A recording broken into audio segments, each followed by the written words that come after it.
Hi గురు, అందరికీ నమస్తే. ఇప్పుడే 'మత్తు వదలరా 2' సినిమా చూశాను.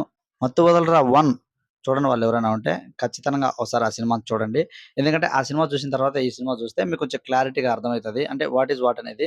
ఆ సినిమా చూడకుండా డైరెక్ట్‌గా ఈ సినిమాకొస్తే అంటే ఆ క్యారెక్టర్స్ కొన్ని కొన్ని మీకు అర్థం కాకపోవచ్చు. అవి ఎక్కకపోవచ్చు సరిగ్గా.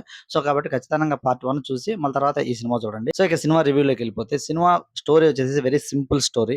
యాక్చువల్‌గా పార్ట్ 1లో వాళ్ళొచ్చేసి ఒక డెలివరీ బాయ్స్‌గా వర్క్ చేస్తా ఉంటారు. ఈ పార్ట్ 2లో వచ్చేసి వాళ్ళు ఒక సీక్రెట్ ఏజెన్సీగా పనిచేస్తా ఉంటారు. ఇప్పుడు మనం రెగ్యులర్‌గా చూస్తా ఉన్నాం గదా! కొన్ని సినిమాస్‌లో అంటే వాళ్ళకి సంబంధించి వాళ్ళే ఒక కొత్త టీమ్‌ని క్రియేట్ చేసుకోవడం. 'She' team, 'he' team like అలాగే 'హిట్' అనే ఒక టీమ్ పెట్టుకోవడము. ఇట్లాంటివి ఆ 'రా ఏజెంట్స్' అలా సెపరేట్‌గా డిఫరెంట్‌గా కొన్ని పెట్టుకుంటున్నారు కదా! అదే విధంగా దీంట్లో గూడా ఒక 'హీ' టీమ్ అనేది ఒకటి రెడీ చేసుకుంటారు. ఆ 'హీ' టీమ్‌లో సీక్రెట్ ఏజెంట్స్‌గా వీళ్ళని పెట్టుకుంటారనమాట. అలా వీళ్ళు ఈ టీమ్‌లో ఏజెంట్స్‌గా జాయిన్ అవుతారు. జాయిన్ అయిన తర్వాత వీళ్ళకున్న కొన్ని అలవాట్లుంటాయి గదా! ఆ అలవాట్ల వల్ల చేసే చిన్న చిన్న తప్పులు ఏ విధంగా వీళ్ళకి పెద్ద పెద్ద సమస్యలు తెచ్చిపెడతాయి. ఆ సమస్యల్లో నుంచి వీళ్ళు ఎలా బయటపడ్డారు అనేది ఓవరాల్‌గా సినిమా స్టోరీ. యాక్చువల్లీ ఇది పార్ట్ 1లో మనం చూసినట్లయితే వాళ్ళు డెలివరీ బాయ్స్‌గా ఉన్నప్పుడు వాళ్ళు సడెన్‌గా ఒక అపార్ట్‌మెంట్‌లోకెళ్ళిన తర్వాత అక్కడ జరిగే కొన్ని పరిణామాలు, వాళ్ళకి ఎదురైనటువంటి కొన్ని సమస్యలు, వీళ్ళు చేసే చిన్న చిన్న తొంటరి పనుల వల్ల వాళ్ళు అక్కడ ఇరుక్కుపోవటము. అది ఆ నుంచి ఒక పెద్ద కేస్ అనేది రివీల్ కావడము ఇలా జరుగుతది. సో, సేమ్ స్క్రీన్ ప్లే దీంట్లో కూడా అలాగే ఉంటది. కాకపోతే కొన్ని కొన్ని విషయాలను కొన్ని కొన్ని మార్చుకుంటా వచ్చినారు. డైరెక్టర్ చాలా తెలివిగా స్క్రీన్ ప్లే ప్లాన్ చేసుకున్నాడు. ఎక్కడ గనుక మనకు స్కోప్ ఇవ్వలేదు. మనకు పాయింట్ ఔట్ చేయడానికి పాయింట్స్ ఇవ్వలేదు. స్టోరీ అయితే సింపుల్‌గా ఇలా ఉంటది. మనకు చూడడానికి చాలా సింపుల్‌గా ఉంటది సినిమా. కాంప్లికేట్స్ లేవు. ఏదో కొత్త కథను తీసుకొచ్చి పెట్టారా అనే ఫీలింగ్ ఏమైతే అస్సలు లేదు. వాళ్ళు చెప్పాలనుకున్న పాయింట్ ఏంటంటే జనాన్ని నవ్వించాలి. జనాన్ని నవ్వించడమే వాళ్ళు టార్గెట్‌గా పెట్టుకున్నారు. అందుకే సత్యకి ఎక్కువ ఇంపార్టెన్స్ ఇచ్చారు సినిమాలో. ఎస్పెషల్లీ చెప్పాలంటే ఫస్ట్ హాఫ్‌లో అయితే మీరు ఇంటర్వెల్ పడేంత వరకు గనుక కడుపుబ్బా నవ్వుకుంటారు. హ్యాపీగా నవ్వుకుంటారు. ఎక్కడ గనుక మనకు బోర్ కొట్టే ఛాన్స్ అనేది 0% ఉంటది. ఫస్ట్ హాఫ్ మొత్తం. అద్దిరిపోయే సీన్స్‌తో, ఒక అద్దిరిపోయే సస్పెన్స్‌తో మనకు ఖచ్చితంగా ఇంటర్వెల్ ఇస్తాడు. ఖచ్చితంగా మనము ఫస్ట్ హాఫ్ చూసిన తర్వాత సెకండ్ హాఫ్ చూడకుండా బయటికైతే రాము. ఎందుకంటే అలాంటి ఒక ట్విస్ట్‌తో మంచి ఇంటర్వెల్ ఇచ్చాడు. ఫస్ట్ హాఫ్‌లో ఉన్నటువంటి పంచులు గాని, ఫస్ట్ హాఫ్‌లో ఉన్నటువంటి కామెడీ టైమింగ్ గాని, సెకండ్ హాఫ్‌లో కొంచెం లోపిస్తది. ఎందుకంటే వాళ్ళు ఒక కేసులో ఇరుక్కున్న తర్వాత దాన్ని సాల్వ్ చేయడానికి సెకండ్ హాఫ్ మొత్తం సరిపోతది. సో, ఆ ప్రాసెస్‌లో ఏమవుతదంటే మనకు కొంచెం కామెడీ తక్కువైనట్టు అనిపిస్తది. ఒక సీరియస్‌నెస్ పెరుగుతది. అది కూడా ఏమైపోతదంటే ఒక పెద్ద యాక్షన్ హీరోస్ కాదు కాబట్టి కొంచెం మనకు డివియేట్ అయితదనమాట మైండు ఆటోమేటిక్‌గా. అందువల్ల సెకండ్ హాఫ్ పెద్దగా అనిపించకపోవచ్చు మనము. కానీ ఫస్ట్ హాఫ్ చూసిన తర్వాత సెకండ్ హాఫ్ చూడకుండా ఎవరు బయటికైతే రాలేరు కదా! సో, ఆ విధంగా సెకండ్ హాఫు ఫస్ట్ హాఫ్‌తో పోల్చుకుంటే కొంచెం తగ్గిందనే చెప్పొచ్చు. ఆ ఎనర్జీ లెవెల్స్ కావచ్చు, అలాగే ఆ టైమింగ్ కావచ్చు, ఆ కామెడీ కావచ్చు, ఇవన్నీ గనుక కొంచెం తగ్గుతాయి.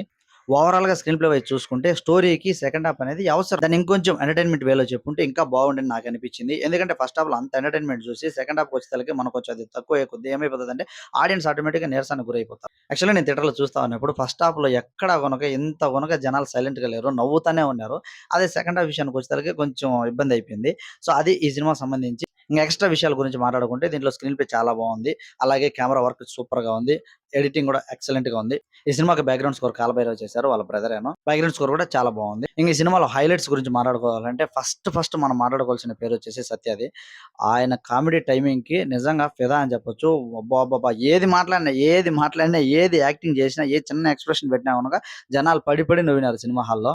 సో, అంత సూపర్బ్‌గా ఉంది ఆయన కామెడీ టైమింగు. ఆయన లేకపోతే ఖచ్చితంగా ఈ సినిమా లేదు. అలాగే నెక్స్ట్ మాట్లాడుకోవాల్సింది వెన్నెల కిషోర్‌ని. ఆయన కామెడీ టైమింగ్ గూడా నెక్స్ట్ లెవెల్ ఉంటది సినిమా. వీళ్ళిద్దరితో పాటు ఇంగా 'సింహ' గూడా ఆయన యాక్టింగ్ లెవెల్స్ గూడా చాలా బాగా ఇంప్రూవ్ చేశాడు. ఇతను 2, 3 సినిమాలు తీసాడు గానీ అవేవి వర్కౌట్ అవ్వలేదు. 'మత్తు వదలరా' ఫస్ట్ సినిమాను. ఆ తర్వాతొచ్చిన 'తెల్లవారితే గురువారం' అలాగే 'ఉస్తాద్' ఇలాంటి సినిమాలు కొంచెం వర్కౌట్ కాలేదు. ఖచ్చితంగా అది డిజాస్టర్స్ అని చెప్పాలా. ఈ సినిమా మటుకు అలా కాదని నాకనిపిస్తా ఉన్నది. మరి చూద్దాము. ఆడియన్స్‌కి ఎక్స్‌పెక్టేషన్స్ ఏమీ లేక థియేటర్ కొంచెం ఖాళీగా ఉండింది. ఇంక మౌత్ టాక్ వల్ల ఏదన్నా పాజిబిలిటీ ఉంటే కలెక్షన్స్ పరంగా పాజిబిలిటీ ఉండొచ్చు అని నేననుకుంటున్నాను. చెప్తున్నాను గదా! మనం డబ్బులు పెట్టి థియేటర్‌లోకి పోయినామంటే ఫస్ట్ హాఫ్‌ని బీభత్సంగా ఎంజాయ్ చేయొచ్చు. సెకండ్ హాఫ్ కొంచెం డిసప్పాయింట్ చేస్తది. ఇది ఓవరాల్‌గా ఈ సినిమాకి సంబంధించిన నా రివ్యూ. ఎవరికైనా పర్లేదు కాసేపు కూర్చొని నవ్వుకుందాం హ్యాపీగా అనుకున్నోళ్ళు హ్యాపీగా వెళ్ళొచ్చు. దీని మీద ఎక్స్‌పెక్టేషన్స్ పెట్టుకొని పోవాల్సినంత పనేం లేదు. మన ఛానెల్‌ని సబ్స్క్రైబ్ చేసుకోండి. ఇలాంటి మోర్ వీడియోస్ వస్తూనే ఉంటాయి. కొంచెం ఆ సబ్స్క్రైబ్ పక్కన నోటిఫికేషన్ ఉంటది. ఆ బెల్‌ని టిక్ చేసి పెట్టండి. ఎందుకంటే నోటిఫికేషన్ వెళ్తుందో లేదో నాకైతే తెలియడం లేదు నా సబ్స్క్రైబర్స్‌కి. ఒకసారి నా సబ్స్క్రైబర్ లిస్ట్ చూడండి ఎంతో నాదో. కానీ వ్యూస్ లిస్ట్ చూడండి చాలా తక్కువుంది. ప్లీజ్ కొంచెం సబ్స్క్రైబ్ చేసుకొని ఆ బెల్ కొట్టండి. ఆ బెల్ కొట్టినారంటే మీకు నోటిఫికేషన్ వస్తది. నేను వీడియో పెట్టగానే. తొందరపడి సినిమాలకి ఎళ్ళగాకండి.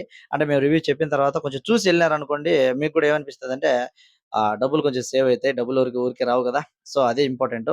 సో, దానికోసం ఎలాగో మీ తరపున మేము వేస్ట్ చేసుకుంటున్నాం కాబట్టి ప్లీజ్ ఖచ్చితంగా మన ఛానెల్ సబ్స్క్రైబ్ చేసి కొంచెం మనకు సపోర్ట్ చేయండి. ఎందుకంటే సబ్స్క్రైబర్స్ చూస్తే అంతమందున్నారు. వ్యూస్ చూస్తే చాలా లో ఉన్నాయి. ఒక్కసారి కొంచెం ఆ నోటిఫికేషన్ బెల్ ఆన్ చేసి పెట్టుకోండి. Thank you so much.